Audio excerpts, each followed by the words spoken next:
Hello and welcome to the Paranormal Quartet. Once again with our team, Mychael Shane, Julie Adreani, and our special guest, Jeferson de Souza. Hello, welcome. Hi, Jefferson, how are you nice doing? to see you. Hello from Brazil. Jefferson is an author and he has personal experiences with extraterrestrials. Jefferson, can you tell us something about your books, please? Yeah, I'm pretty sure not only in the spectrum of alien research, might also in the metaphysics and paranormal, but I tend to be a little more scientific. I understand the spiritual part is a must because without the spiritual part is no real metaphysical research because it has to be a common sense in all this. So my latest book is about the Ouija board.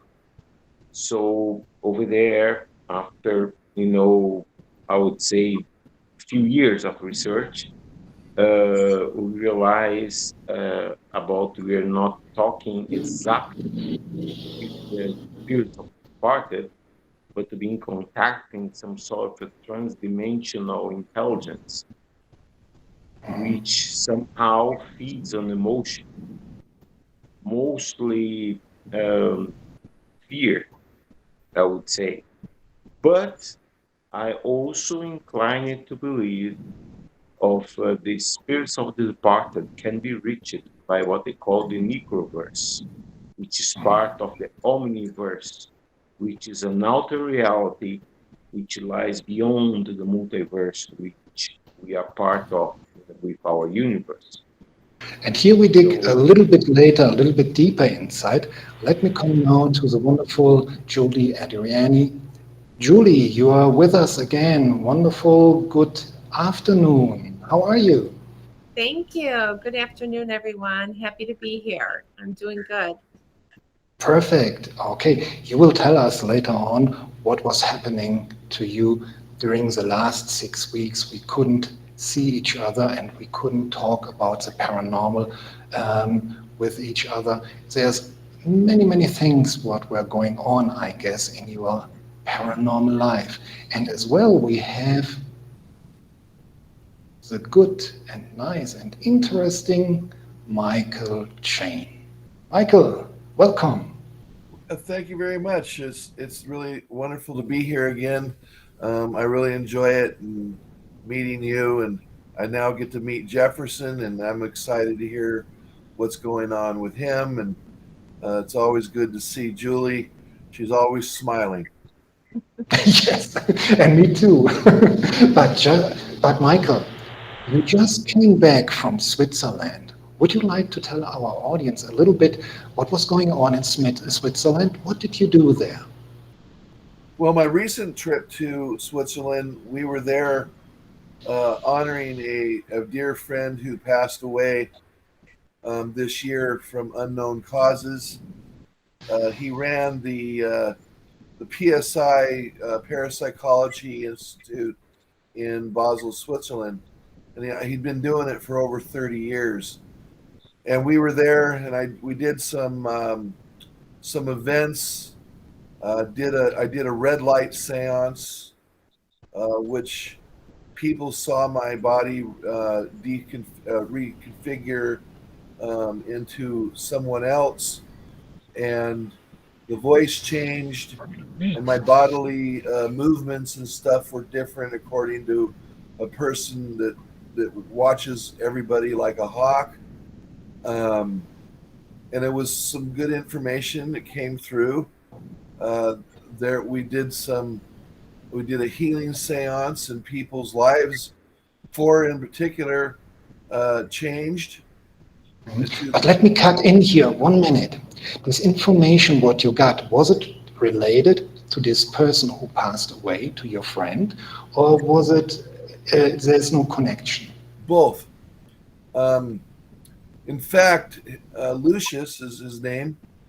Um, brought through a sacred object, with the help of Saint Germain, called apportation to give to his wife, who was there that day.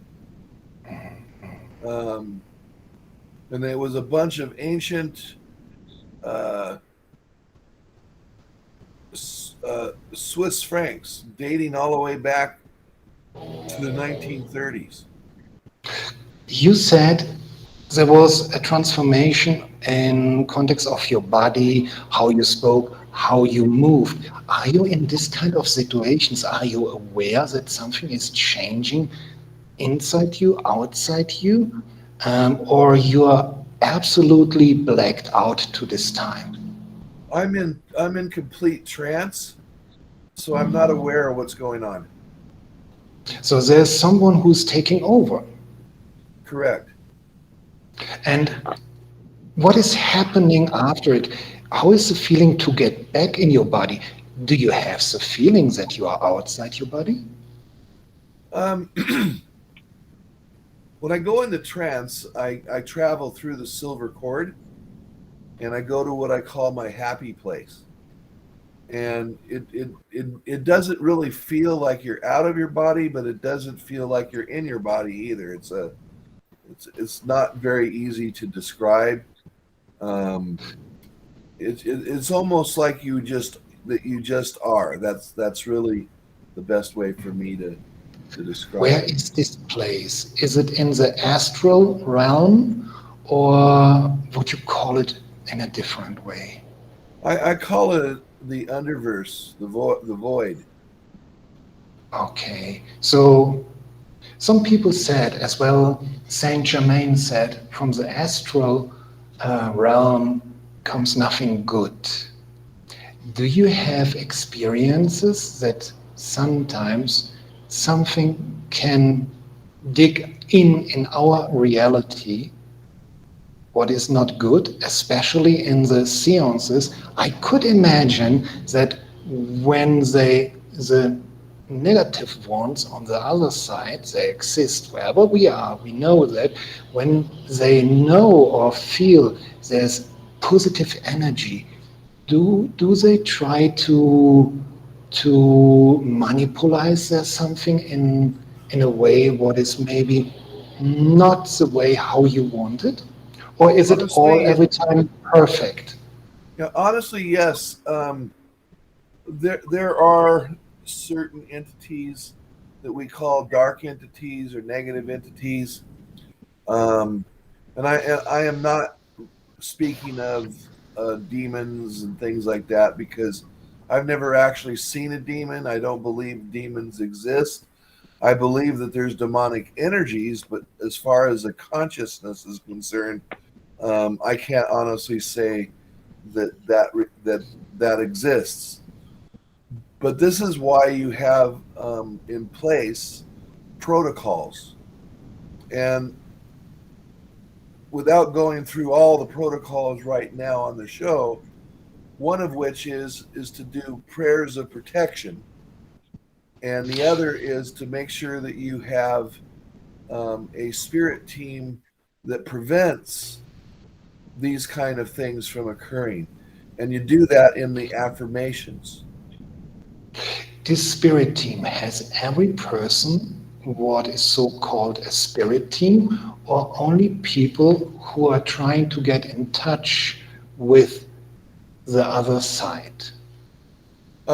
Mediums, like mental mediums, physical mediums, handwriting mediums, trance mediums, channeling mediums, they all have a spirit team of sorts.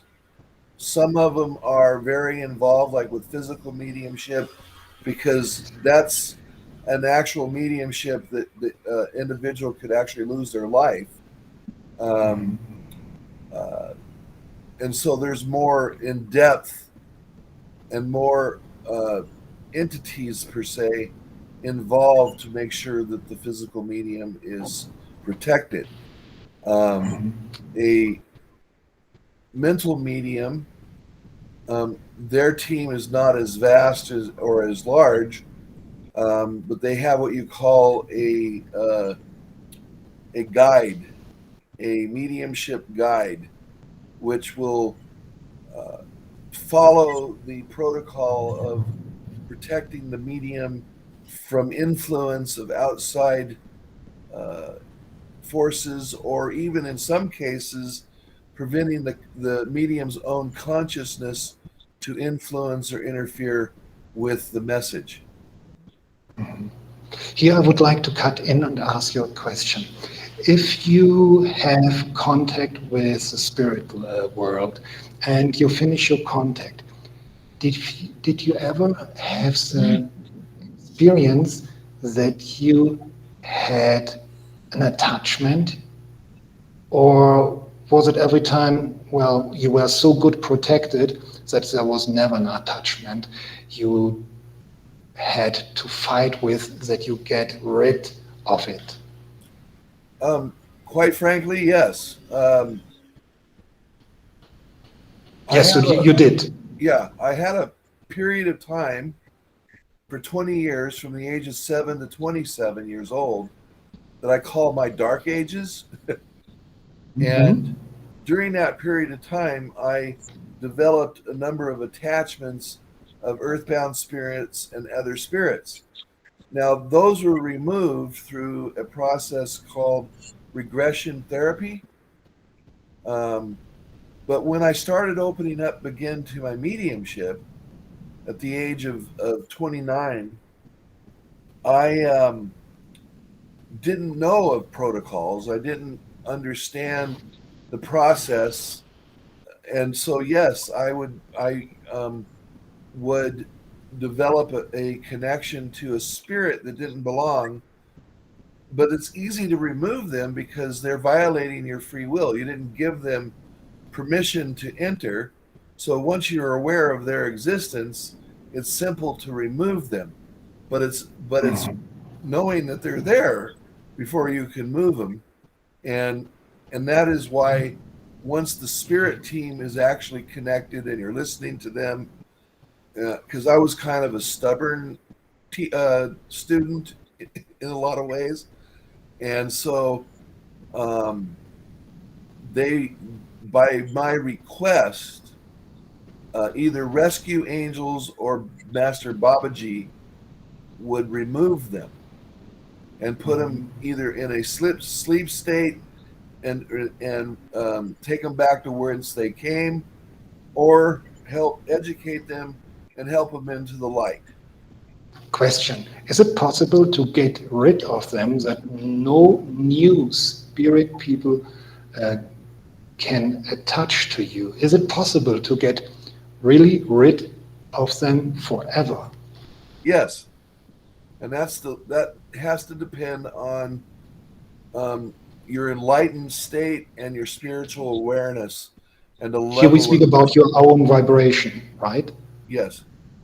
Oh, okay. Let me go now to ask the same question to Julie. Julie, in your case, do you have the experience of only positive attachments, because it gives as well positive attachments, or did you have only the experience of negative attachments? You have your guides, they are coming and going. Is there in the spirit world spirits, they stay the whole time, they live in your house? I have had so much paranormal activity in my homes that I've lived in. I don't feel like I've ever had a negative attachment, although I did go through a period of about a year and a half in maybe 2014 that I had so much spirit around me that literally they were draining my battery in my car. Every day I had a new car, I had a Lincoln Navigator, and I kept taking it back in. The batteries was dead. So finally my husband said, well, how about we're going to plug it in every night, because literally if I didn't charge the battery every night, by the time I drove it to work and on my way home, it wouldn't start up again. It was just draining the battery, terrible. And when I finally got a different car and my son took the car, he never had a problem. He never had a battery. But I didn't feel they were negative, but I felt a lot of spirit around me because that was a big awakening period for me. Mhm. So I've had a lot of spirits, but I don't feel that they were negative. I feel at that time it was protection because I was just opening up a lot to the spirit world. Mhm. Let me ask Jefferson. Jefferson, in the paranormal area, we know about this situation that spirit people, they drain batteries from camcorders, the batteries, or from a K2 or something like that. How we have to understand that? Can you dig a little bit into it that our audience understand more what is going on with this kind of energy? Why it is taken from the spirit world, and what is the purpose? Okay. First, we have to understand what is the spirit world.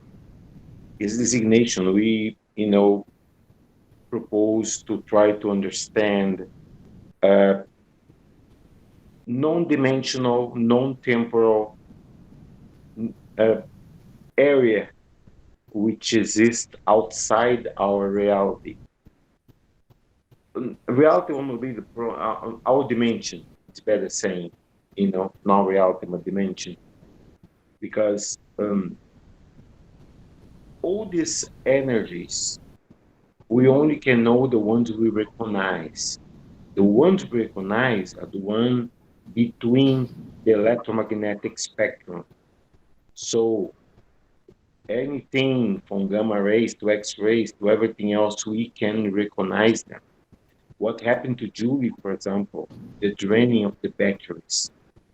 These are energetical beings connected to her. So it's her car. So what happens? All this electromagnetic energy, which in the batteries automatically are being siphoned to them, adding energy to them. Because to do the crossing is not simple, because a crossing between different universes requires a change of harmonics, and that is a very complicated subject, which we make, simple. Everything I know about astral projection basically comes from the project Stargate, which is a project from the U.S. Air Force, have for many years, which Ingo Swann was the person in charge in that moment. So we learn a lot about the so-called other side. He said it's just a way to, we can nominate the way we want. It's just a question to understand. We're talking about a place which let's put this way, the laws of physics don't work there as they work here. Mhm. This is because they can do a lot of different effects. For example, Michael was explaining about this money, ancient money from 1930s, which appeared for a process called apport. Apportation is when you're capable to cross between universes, because time-space continuum operates in streams. So by some reason, that locked energy locked up on these specific objects, which are connected to Michael's, point, and this is the way he could do it. Because Michael, with no doubt about it, as Julie, they are beacons of pure psychic energy. There's no way to even try to imagine or try to quantify them. Because what's interesting about Julie and Michael is they superate themselves. Every time you think they reach their limit, you're going to find out is a plus on that. So it's no way to quantify, the levels of energy of what Julie or Michael would have, because you cannot measure. Because your measurement is going to be a failure, because you're going to measure a moment. never gonna match the adding part they are capable of, especially What? in case of Let Michael me when cut he's in here. connected to this other energies which are connected to him. Yes. Um, Let me cut in here a moment. This kind of energy, what they took from the battery, was it for what was it? What they need, why they need it, and what is the purpose? Was it only to disturb, to make trouble, or do they need a specific amount of energy to communicate or to materialize themselves? Or what is the reason that spirit world is taking energy from batteries? What is the reason why they do it? Don't happen only with Julie. Happens with every single electronic equipment we have.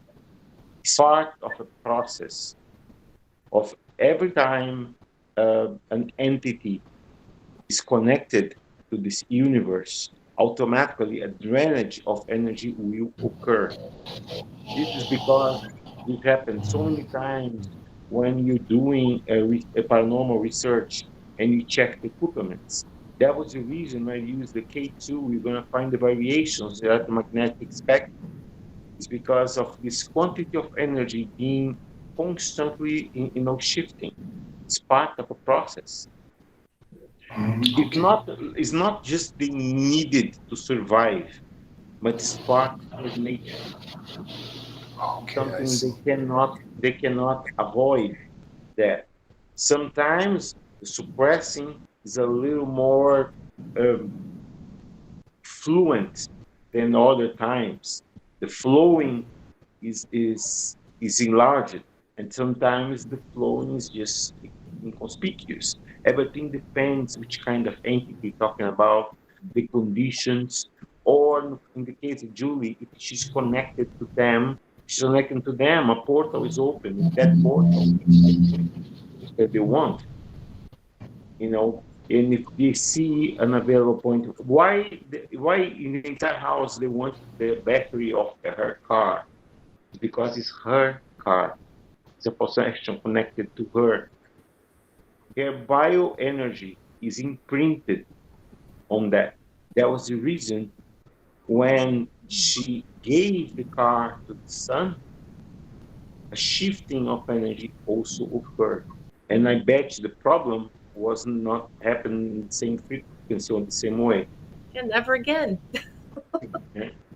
This is because it was Julie, connected to you specifically.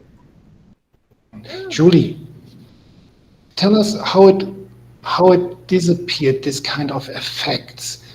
Was it like that that suddenly it stopped, or did you do something, or it was only getting weaker, weaker, and weaker, and you say after it, I had a normal life. I believe that there was a lot of things going on in my life then, and I do believe I had a lot of higher entities and angels for protection because I had gone through, a really hard time, and I know they were there to support me. And the situation changed and shifted, and then it stopped.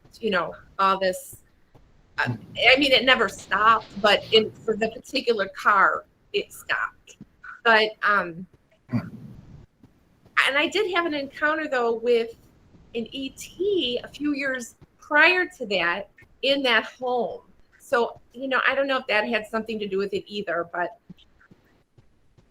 there's so many interesting things to talk about. But And we will, and we will. But now let me get back to Michael because Michael didn't tell us how it went on with the situation that he had a special feeling about a very famous person. Michael, here I point to Saint Germain. Can you tell us a little bit about this situation you experienced? Yes, it was the last night that we were going to be in St. Gallen, Switzerland, and we went to a five-star restaurant to have dinner. As we were walking in the restaurant, I noticed right next to the table that we were going to be sitting at, there was this gentleman in kind of an old English looking suit. He wasn't in his 90s like Sam thought. He was probably around 83, 84 years old, and Almost. he was eating some sort of dish. I don't know what it was, but he was drinking wine and also had a glass of beer to his right. Now, first off, it's kind of hard to believe that an entity such as Saint Germain would be drinking alcohol. And I will get to that part of it in a moment. There was eye contact. Now, if you look at the human race, it's very rare that I have noticed that human beings will look at each other directly in the eye. My grandmother used to say it's because humans lie to one another all the time, so they don't look at each other. But he looked right at me, and I looked right at him, and I could see the eyes. The eyes is what told me what was going on. And so I recognized that, and I said to Sam before we sat down, I said, Saint Germain is sitting next to us over here. And I noticed that Sam kept looking over at the guy, and he always was looking straight ahead. And since I knew it was him, I told the waitress that I wanted to pay for his meal. Luckily, he declined because he had drank 2 bottles of this wine that were $800 a piece. No way. Yeah, and luckily he didn't accept that. But I could feel the vibration coming from him. Jefferson mentioned an electrical magnetic field. Well, that's around us all the time. It helps us with our life force energy. And when it comes to spirit, the easiest thing for them to manipulate is the electricity and or the electrical magnetic field. And if you put all that together in a certain rate of speed, you end up with a quantum field, which is another discussion. But anyhow, the Saint Germain illuminated the violet flame aura of sorts, if you will, that really told me and one other individual that I was sitting with that wasn't Sam, could tell that there was something happening. And then the gentleman got up, he looked at us, and he said, keep up the laughter. It is beautiful to see the young, I'm 58, and he's calling me young, laughing and talking and interacting. He was very happy about that. And then he said, thank you. And then he turned around and walked away. And just before he went around the corner where we couldn't see him anymore, he disappeared right in front of our eyes. Well, this is interesting. So every 7 years, the masters of Shambhala, who has kept their physical body when they ascended, like Jesus did, Paramahansa Yogananda did, obviously Saint Germain did, kept their bodies, are able to come back into the physical from Shambhala every 7 years for 1 year. And for whatever purpose, I would not want to determine that I understand or know their purpose. I can only say it's more like a scientific investigation on how we're evolving. Because right in the middle of our brain, and science and medicine has the technology to see this, there is an empty space, which leaves room for evolution. We're going to evolve into something else,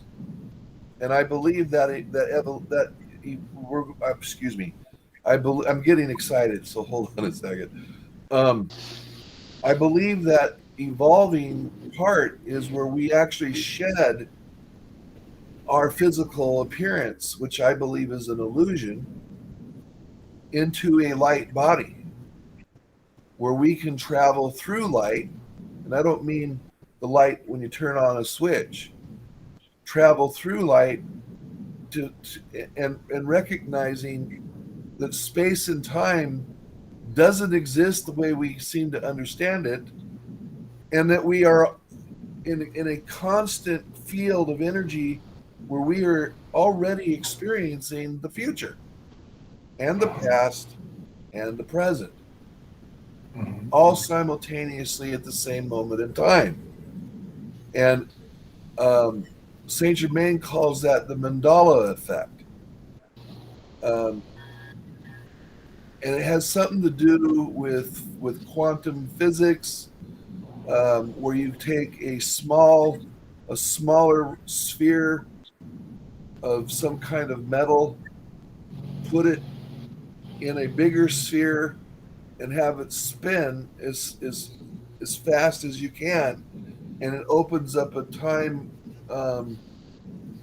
gate, like a stargate, like Jefferson was talking about, that the U.S. Air Force is doing.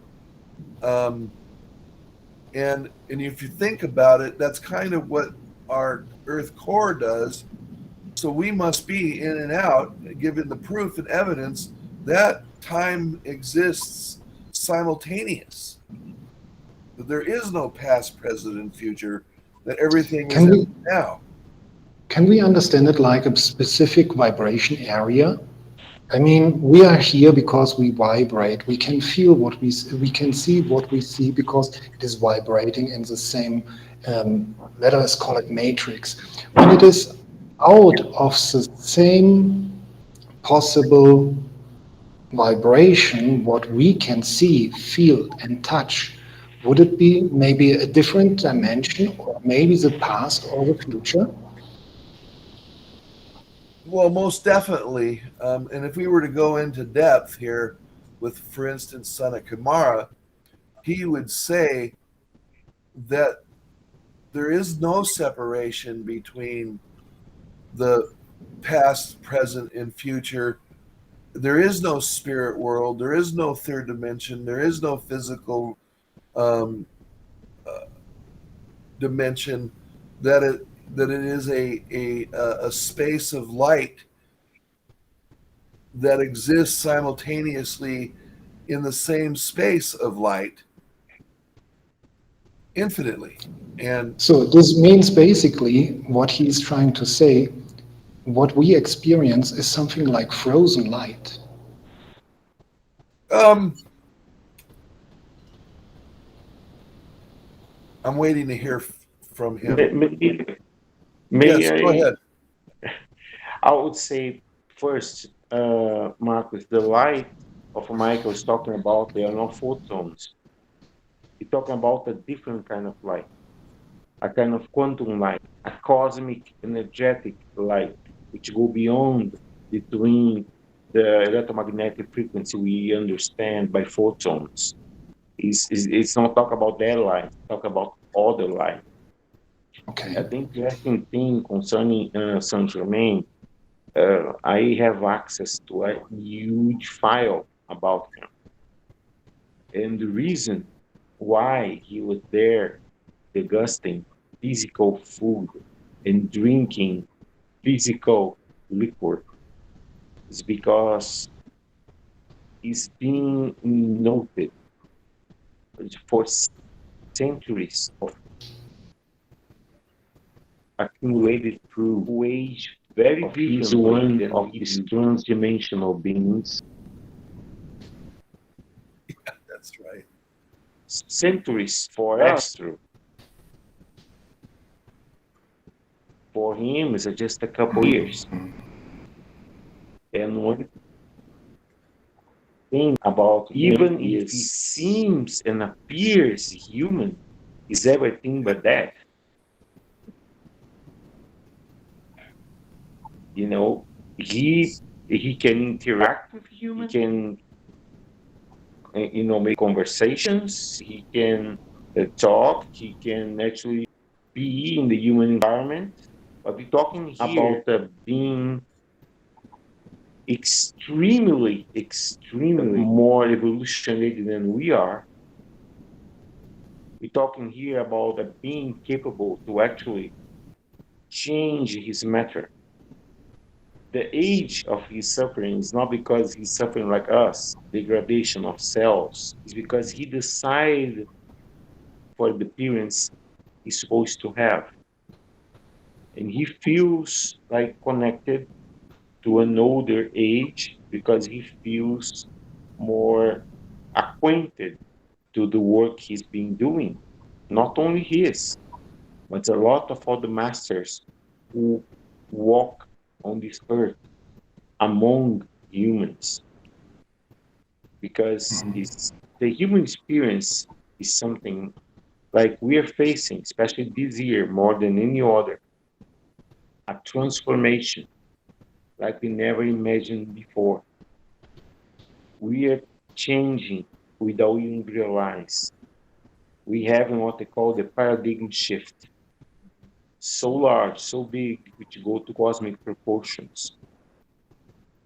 For example, a few years ago, you could talk about paranormal, just a few people gonna have the courage to admit, the brave enough to reach they like the subject, they like this. Otherwise, they're gonna keep it privately. But not now. Now is not only admired, but is even embraced. Same thing for the research of alien life form. If you talk about alien life form, they're gonna laugh at you. Right now, even the governments like United States are openly, not only admitting the existence, but showing their interaction with these beings. So it's a lot of things which are changing about us, about our existence. Encounters like Mychael have doesn't happen with anybody. Happens with beacons of light, what they call it, to people which are connected to our reality and with this other side, with this far beyond this realm of energy and intelligence and light. Of course, in order to have light, you're going to have some darkness. So you just need to know how to separate one from another. But I think the work Julie is doing, the work Mychael is doing, are an incredible line of work because they're vessels, they're bridges. And that's what we need more than anything else, bridges of understanding, bridges to see the far beyond, which our regular eyes can't see, can interpret. In my case, I'm a psychometrist. My ability is to decode information. I sometimes do not know a subject, but the subject just comes to me. And when it comes to me, not come with just the information, it becomes the essence, part of my understanding. So when I talk about the subject, it's going to be like I've been dominating that for years and years and years, not like I just learned that very moment. So, and sometimes it's very useful, especially in the case of I'm making research and I want to know about the past of something. So being able to actually touch something and just let that information flow through you. But it's not just that. That's the first part. Then, when you have the information, you have to make what? A cross-reference. A cross-referencing is just to make sure you understood the right information, make no mistakes. And second, to validate the information you just acquired. So it's much important. And then finally, you do the final report, which is the result of that acquired information. That's what I do in psychology. It's one of my areas. But when I like meeting people like Mychael and Julie, for me, I think is a privilege because you guys are bridges, you guys are vessels, you are connection, you are living doors between universes. And that's one thing we don't take lightly. It's a very important thing to do. Sometimes even a little dangerous because it's risks everywhere. Both Julie and Mychael know what I'm talking about. Exactly. So I only can commend all your bravery and your efforts enlightening us with all this information, which is so important. And this way you can to understand what seems so obscure to us now, but thanks to you, it's become more clear on understanding. Jefferson, thank you a lot for your explanation. Let me go back to Julie. Julie, you mentioned before that you have experienced extraterrestrial life in your life. And then you said, no, I will talk about it later on. Now the time has come. What did you experience? Well, it was early evening, and it was March 2014, and I'll never forget it because, and not only I wasn't by myself, one of my sons that was about 12 years old was in the car with me, and we had just moved to this subdivision, way away from the city, where there were a lot of farms, and so I was driving my car just about to exit the subdivision, and I saw like a classical spaceship, saucer shape, and it was very low. And so as soon as I saw it, I turned my lights out and I hit the brakes because I was afraid for them to see me, but whatever. And the beams were shining down in a circular motion. So, I mean, there was a lot of them. And they were over a farm. And so I stopped and I just stared for a few minutes. And I feel like they saw us. So it went very, very quickly, sideways and then up and away. So nobody believed us, of course. Everybody laughed and said, oh, you must have been drinking. But about 10 years later, my son was dating a girl and he was at their home, and the girl's mother was telling the story. She saw it from the opposite side, but everything we saw, she saw as well. So that was really, really good validation. And I will say that when I'm doing transfiguration work or work in the seance room, there's so many pictures of aliens coming in. Some of the ones with the gray faces with the big head, with the almond eyes. We've had beautiful blue, like beautiful features, female features with, you could tell it's blue skin, reptilian, or almost like lizard looking, if I might say. And also something that you might have seen in the Aztec days. So kind of like a reptile, but a different kind of face. So we have I visitors. think Jefferson would be happy to mention something about the blue-skinned extraterrestrials because he has experience with it. But before I let Jefferson speak about it, I would like to ask Julie and Mychael, do you think that human beings are the only ones who are having souls, or are there beings without souls? For example, as the beings not from this world, do we have maybe all souls or only a part of the existing beings in the universe, if it is physical or not physical? What is your opinion, Julie? I personally believe that we're consciousness, everything is consciousness, and that we can come back as a multidimensional being in another space or realm. I feel like it's choice. I don't feel like their energy, and they might come from somewhere different, but I feel like we're all part of this mass consciousness. So personally, I believe that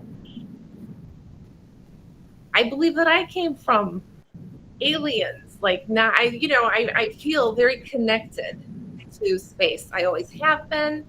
I played with alien beings when I was a kid who I thought were my friends, in invisible playmates. So I feel very strongly that I may choose to be again, and that we all can exchange. So I feel like our souls can express themselves any way they want. Let me go now to Michael. Michael, the same question for you. Do you think that all beings who are existing having souls or the spark of God, or they get the life energy from different sources? Well, first off, one would have to really do some research and investigation on what exactly a soul is.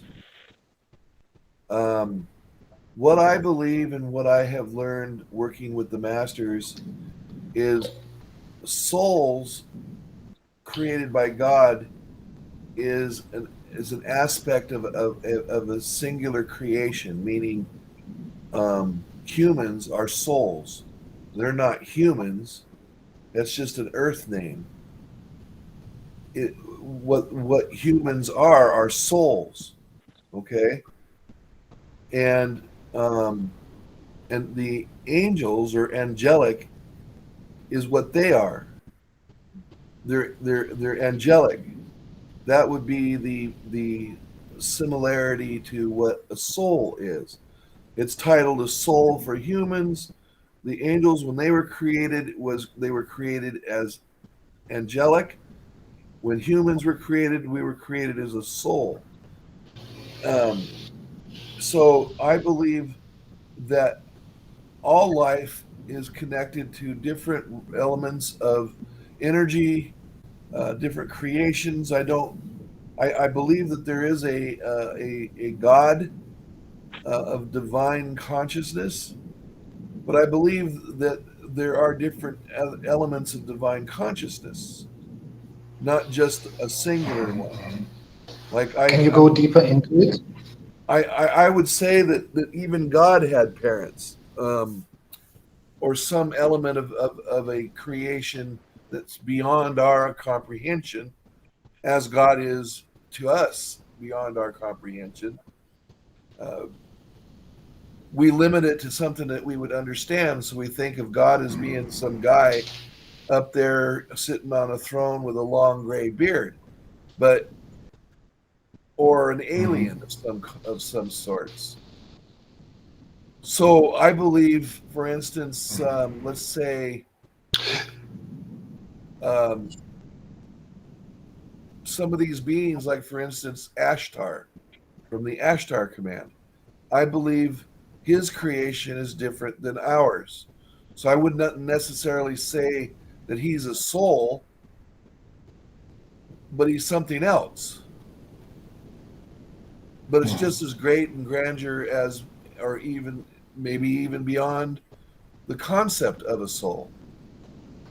And I happen to be told that there is a soul which is on the outside of the God vibration, and then there's a sub-soul which exists within the vibration of God, and they're connected. And then from there, goes into the vibrational body through the 7 bodies until you get to the physical body, which is connected to a silver cord, which gives physical life.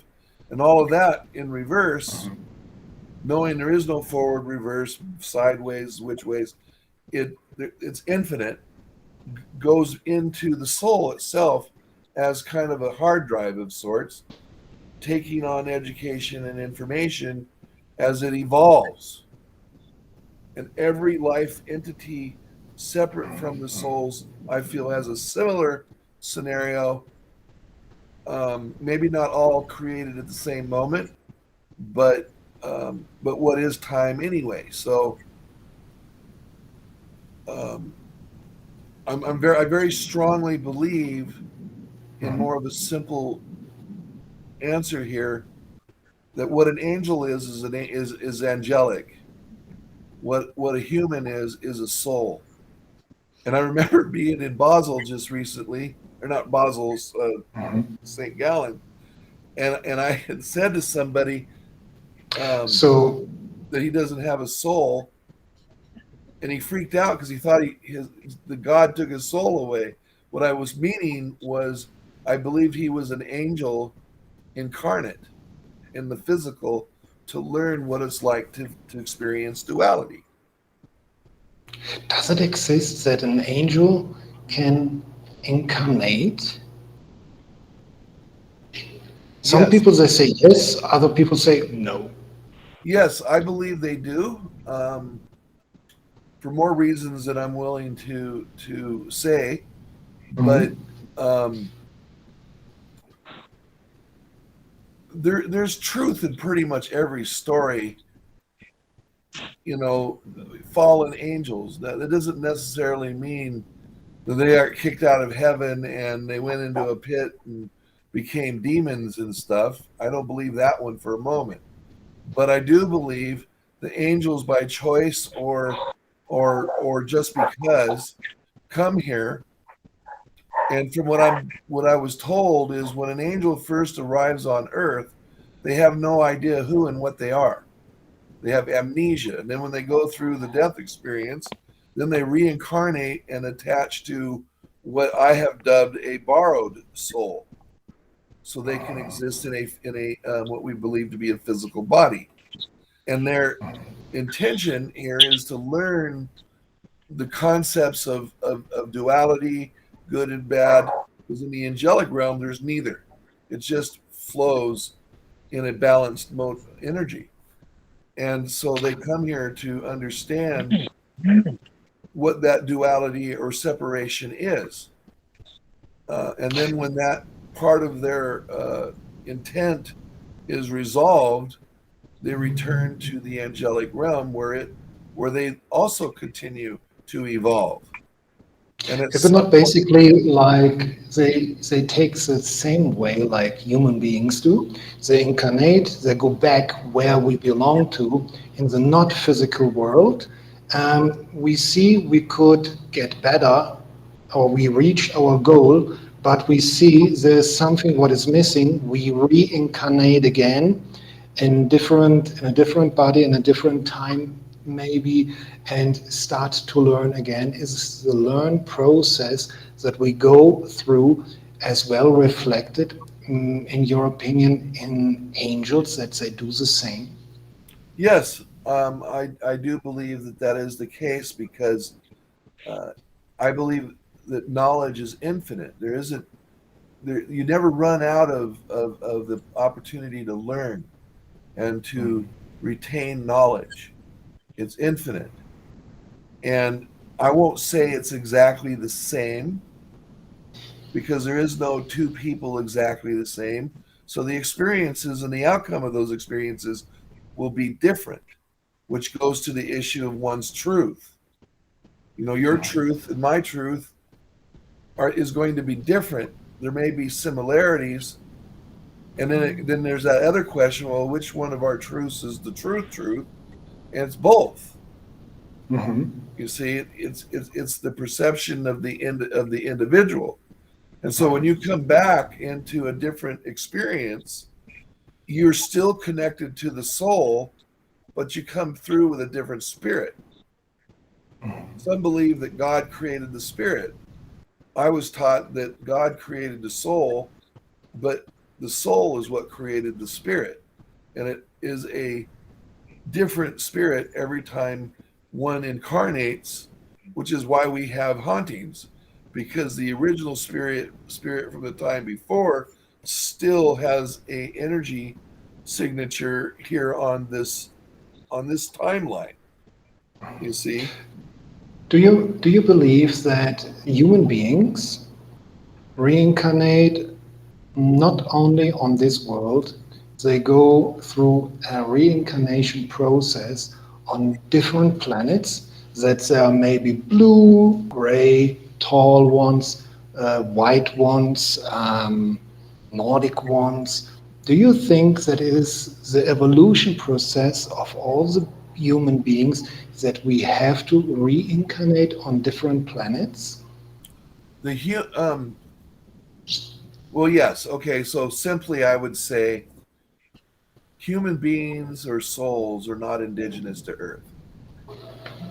And they're now finding information on Mars that would indicate that we came from there, but not necessarily our origin, but we once inhabited Mars. And then we had to evolve and relocate for whatever reason to Earth. And that was when Sanat Kumara noticed that the souls of Earth had a God spark and gave up his own ascension to come here so we can connect and recognize to our own greatness instead of to our own demise, which we seem to keep repeating over and over again. So hopefully Earth, which I don't think will end up being, but I'm hoping that the Earth will be the point where we realize we do not have to destroy things. And but I believe there are other souls on other worlds, such as a planet by the name of Clarion, Planet X, that you can't see with the naked eye because it stays behind the rotation of the sun. But they have found it because of Voyager 1. And they think that. Do you think this planet is going to be in our universe, and because it is coming to our universe, we have these problems here on Earth? We have more heat. The ice is melting on North Pole, South Pole, and do you think Planet X is this planet what is provoking all what's here going on our planet? Because it is said Planet X has to do with the Sumerians as well. That sun is circling in orbit around it, and a moon.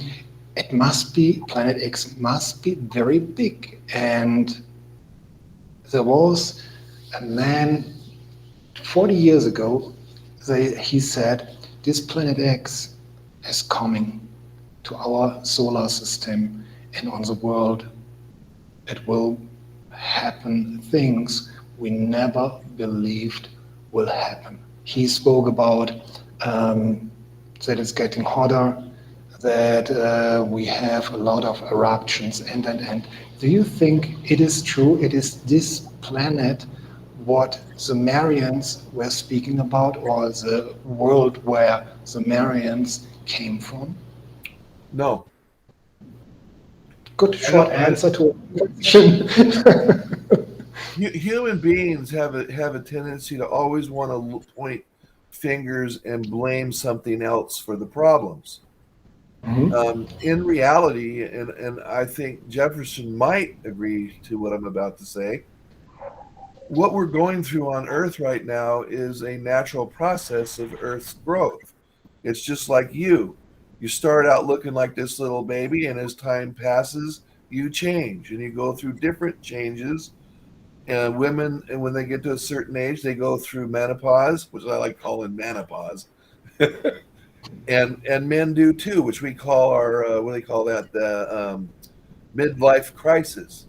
And so we continue to evolve, and we have the changes. Well, I'm not going to say that humans being on Earth isn't causing the problem, but I don't think and believe that we are the problem. I think that we may be adding a little bit here and there to it, but the Earth is a living, breathing entity, meaning if we become too much of a problem, it would probably get rid of us somehow. And as the polar ice caps are melting, you can call it global warming, global freezing, whatever you want to call it. There will be bacteria that will come back to life that hasn't been around for over 10,000 years, which I believe our last ice age was 10,000 years ago. And so it's a natural process. Everything goes through a natural process as true time progresses. Okay? At some point according to Sana Kamara, in 500 years, we will begin to evolve and remove ourselves from this crude Body. matter Mhm. and open up to our light bodies. Relative to Julie and her alien experience, I had a similar experience, but it wasn't a spacecraft. It was like a light beam coming down, and then it opened up like a doorway of sorts. It was very blinding in a way, with colors I can't describe because I don't think they exist here on this planet or this dimension. And this light being come walking out, walks up to me within maybe 2 feet from me, very, very vast, bright. You can even see the pink energy right here where the heart would be, with this color energy around it that was different, almost like an aurora borealis looking thing, and didn't say words, but this knowing of energy and knowledge came into my body, which I can only describe as it saying, you too will evolve into this vibration. And then it just disappeared. Interesting. Here we have a nice point to connect to Jefferson because he had as well experiences with aliens, and they're blue, right, Jefferson? First, before anything else, I just want to say one thing to you guys. All extraterrestrial are aliens, but not all aliens are extraterrestrial. That's so true. That is so true. We have extraterrestrials, metaterrestrials, ultraterrestrials, intraterrestrials, neoterrestrials, and transdimensionals. If we're gonna go to do alien research properly, not just throw everything in the. For example, what Mychael is describing was an encounter with a metaterrestrial entity, which are beings made of pure energy.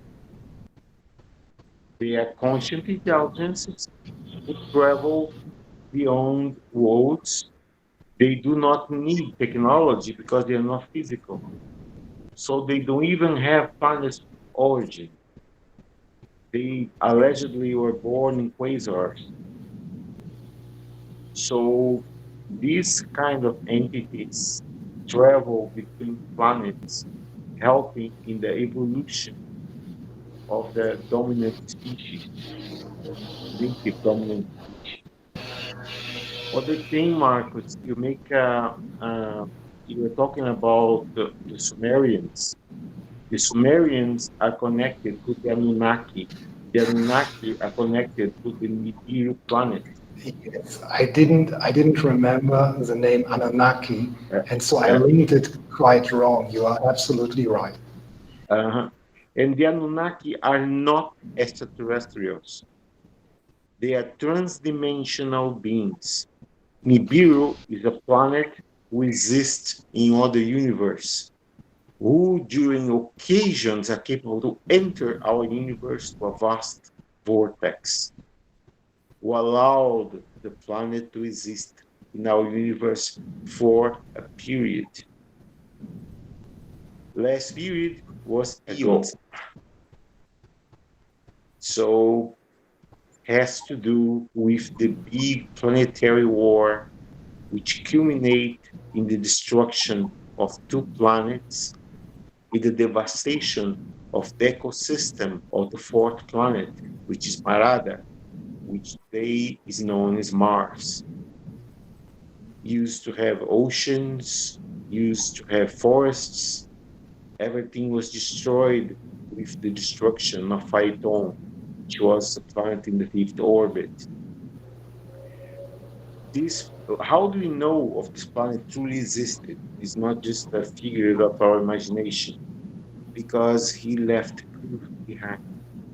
The biggest proof is a little planetoid called Ceres, Ceres. Planet Ceres exists between Mars and the Trojan asteroid belt, which was the resulting part of Phaeton. This Trojan asteroid belt separates the inner solar system to the outer solar system. Then comes the Jovian system with more than 90 moons. Even the biggest moons, or the biggest moon of our solar system, which is Ganymedes. Then comes Saturn with 60 something moons. The second biggest moon, which is Titan. Then comes Neptune, Uranus, Neptune, and Pluto. And then used to be a 10th planet, which have the name Hercobulus. Hercobulus exploded. What is the proof of Hercobulus really existed? The proof is the Kuiper asteroid belt. The Kuiper asteroid belt are the reminiscence of the 10th planet. All the things we're supposed to know about our solar system. We are on a binary system, means we have two stars, not just one. You're going to say, are you crazy? What's the second star? Just the sun here. That's true. But if you go in Google or any other search engine and look for a star which lays 1 light year exactly, is a brown dwarf called Nemesis. Nemesis is the second sun on our solar system. We are a binary system with two stars, not just one. How do we can even calculate the existence of Nemesis? Because we have the exoplanets. In one of these exoplanets, make an orbit around that. So that's how we know about these things.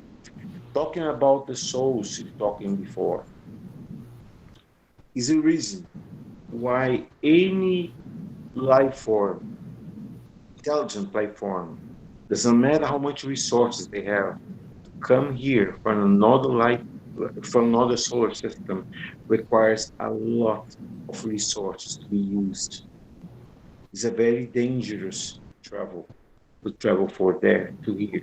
So they come here because it's not for tourism, it's not for just research, it's because wherever they have it here between us are so important, it is worth the effort.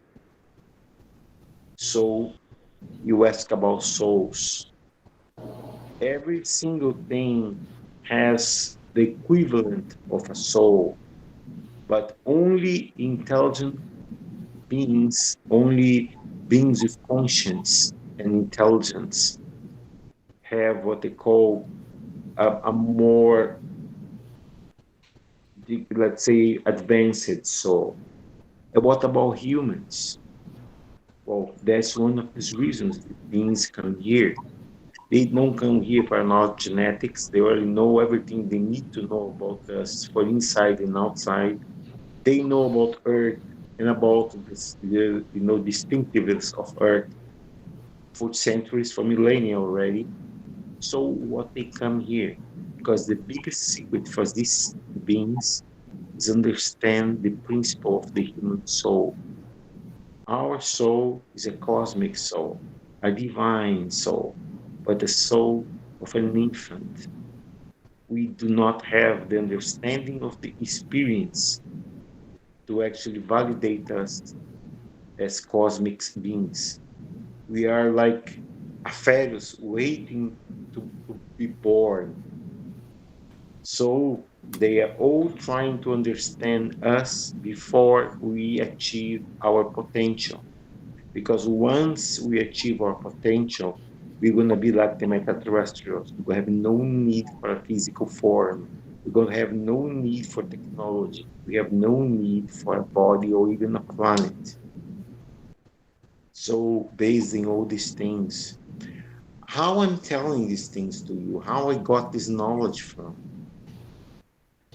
First, my former bosses, I would say, when they used to work to Department of Defense, they have two agencies. One of these agencies was DARPA, Defense Advanced Research Project Agencies in Arlington, Virginia, and the other one was NSA, National Security Agency, which is in Fort Meade, Maryland. I used to have GS8 clearance. A GS8 is a clearance which is not given to foreigners, only given to people born in the United States. I wasn't. I was born in Brazil. It was given to me in the exceptional case due my personal interaction with alien life forms and my knowledge about alien technology. So that was the reason I have this. But when I was there, I was also able to expand knowledge in other areas. So that is for I've understood the project Stargate, which was a project about remote viewing. Basically, the entire project was about looking for people or looking for sites, or looking for information outside the body. So that's what the project Stargate was about. And Ingo Swan was the person which was the number one psychic in charge of that project on that time. So that one of the areas I went to.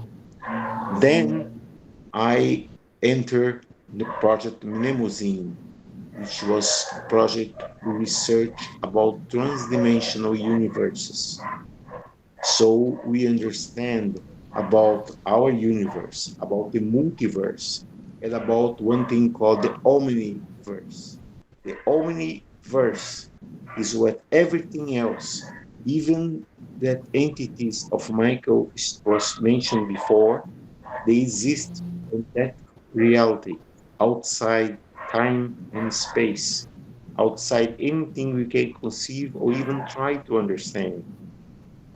Our understanding of the omniverse is less than meager. We understand not even a fraction of a fraction of a fraction of is yet to be understood. The reason is number one, in this place, laws of physics don't apply. Number two, everything we think we know, actually we don't. And everything we try to correlate to doesn't work there. So it's a brand new universe, which is outside the universe. Over there, you're going to find three places, which for me was the most remarkable places. One of these places, they is not their name of the places, there's one name of they gave to them in file. So one file is called the Necroverse. The Necroverse is where the souls go there. When the soul go there, goes for recycling. How works the recycling? The recycling is every memory and every experience is removed from that soul and stored in a place of the called the Akashic records, which later on is a sum of all the knowledge, experience, and sensations that somebody have. Why the reason they need to remove that is because the soul is immortal, so we never die. That is not only but a transition to a new beginning. The beginning start what they call the Vitaverse.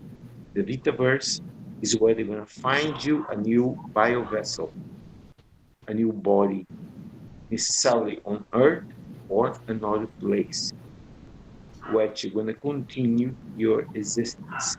And the reason they need to raise your memory is imagine if you come back, let's say to Earth, and remember of your last life, you used to have a wife and children. So you are like 9 years old and you remember your wife and children. It's going to create a trauma bigger than anything anybody could resolve. So that was the reason the cosmic forces related to a new beginning. But that's why the indigo children came into being. It's because some children are capable to remember past lives on Mars or other places. And here I Because have to they come are. in. Oh, okay. Sorry. Jefferson, let me mention here something to our audience. Dear audience, if you are now curious what has to say Jefferson de Souza more about the paranormal and about aliens and about secrets on these worlds or cover-ups, stay tuned. We have more to hear in interviews with Jefferson de Souza. Dear Mychael, Julie, Jefferson, thank you so much. It was an extraordinary meeting between great and knowledgeable people. I was so thrilled about all what you said, Julie, Mychael, and Jefferson. But we don't have time anymore. We are around, well, 1.5 hour, 1 hour, 40 minutes. So we are 40 minutes over the time. I hope I see you back to the next Paranormal Quartet and say My pleasure. thank you and goodbye until the next time. Bye. Bye My bye. pleasure to be here. Nice seeing you all. My Talk to you pleasure to soon. meet you, Jefferson. Bye. Bye Bye-bye. bye. Thank you, Marcus. Bye, Michael.